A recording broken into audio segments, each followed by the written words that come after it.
One question each. And Jones, ESPN Skate, Benny Shells, and you just described that whole motion, and in particular, to go through that third set the way that you did in that tie break and be able to bounce back the way you did and have the momentum in the fourth set for your biggest win ever. Yeah, I think, tonight was a real physical battle. That was the true test. You have Francis Tiafoe on the other side of the court, and you have the weather that you had in there. It was pretty muggy, pretty hot, and 75% of the match, I think both of us were finishing points fairly tired, trying to catch our breath. And into that third set is when I really had to dig deep. I had a set point at 6-5, went up to the line with heavy legs, and ended up double faulting 2 times in a row. Got a little bit lucky with a slap shot to get back in control of the breaker. And then, I was just tough the last 2 points. I think that was the key for me tonight, just being tough and being relentless and knowing that I could go the distance physically no matter how bad it hurt. And that was just kind of what I was sticking with. Hi, Ben Toure from the Grio. You play with so much joy, and outwardly that's what we see. What's going on inside of you? Are you feeling joy? You're feeling stress? Like, what's happening inside? Yeah, I'm definitely feeling joy. At times during the match, I'd say a lot. When I look over at my box and see my friends and family over there, and I get some smiles out of them or funny signals, I enjoy that. I really enjoy the interaction with people when I'm on the court. And I also enjoy the tennis. It's tough. I'm thinking to myself as I'm walking to get my towel in the fourth set, and it's like, this is the greatest moment on the tennis court of my life. And I'm in a lot of pain, physically. But I'm loving it. And I think that was just kind of the story of today. Right there. Sir. Oh, sorry. Hey, Ben. Pay attention. From Tennis Channel. I'm curious, in Australia, obviously, you hadn't gone deep in a best-of-5 yet.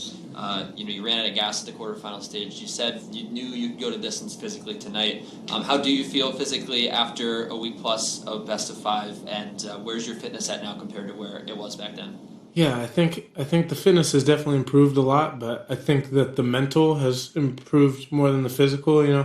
There's plenty of times where I could have gone over to my box today and said, guys, I'm cooked. Like, I'm tired. I don't know if I can go anymore. And instead, I told myself, I'm fine. He's feeling it too. And I think that being able to flip it in your head is more than half the battle. So I think I've definitely made some strides physically, being out on tour a full year and, playing a lot of matches and just being on the court more, working hard in the gym. My fitness levels have surely improved, and I think that all that together is kind of what happened tonight. Okay. Willie.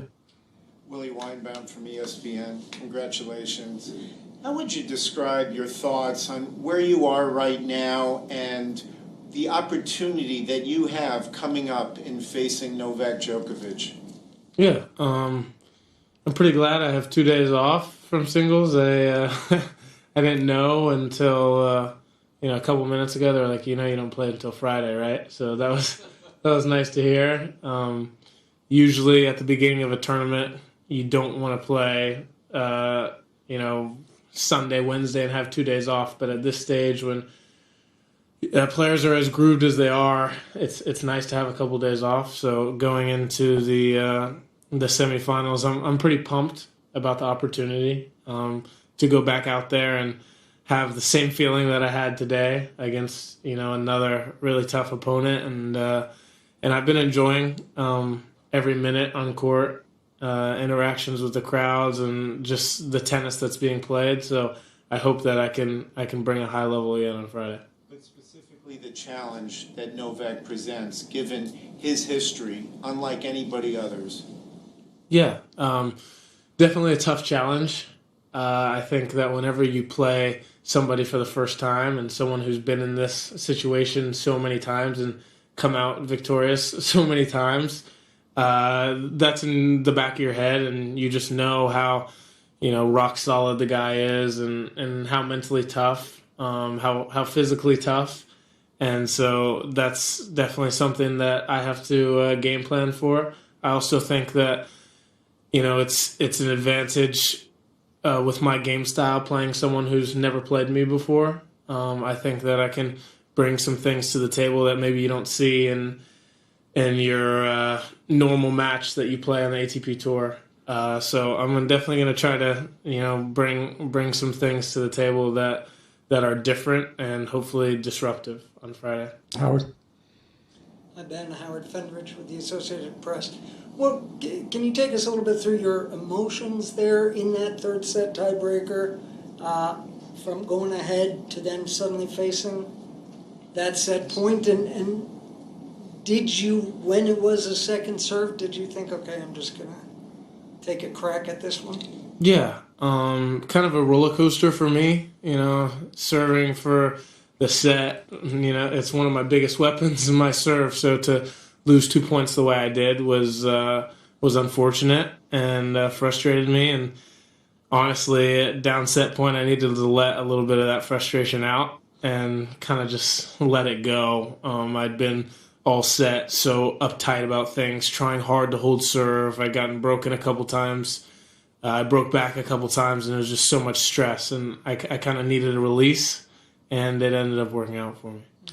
Looking ahead to facing Novak, can you remember the first time you might have seen him on TV? And I'd imagine you figure you have a better grasp of what he plays like than maybe he does what you play like, from having seen him, I'm guessing, many times over the years. Yeah, I couldn't remember the first time I saw him on the TV or saw him play.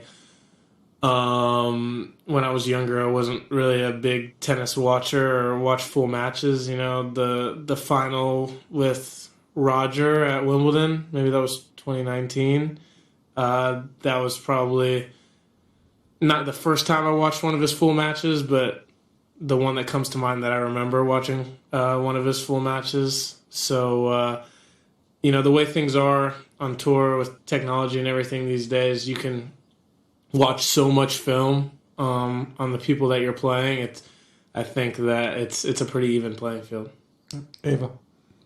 Congrats, Ben. Ava Wallace, The Washington Post. You're kind of at the intersection of a lot of different things going on at this USO. You've got the rising Americans, obviously you and Francis playing the very significant match tonight. I'm wondering how you're taking it all in. Like, there are record crowds here. It feels like kind of a almost resurgence in tennis's popularity.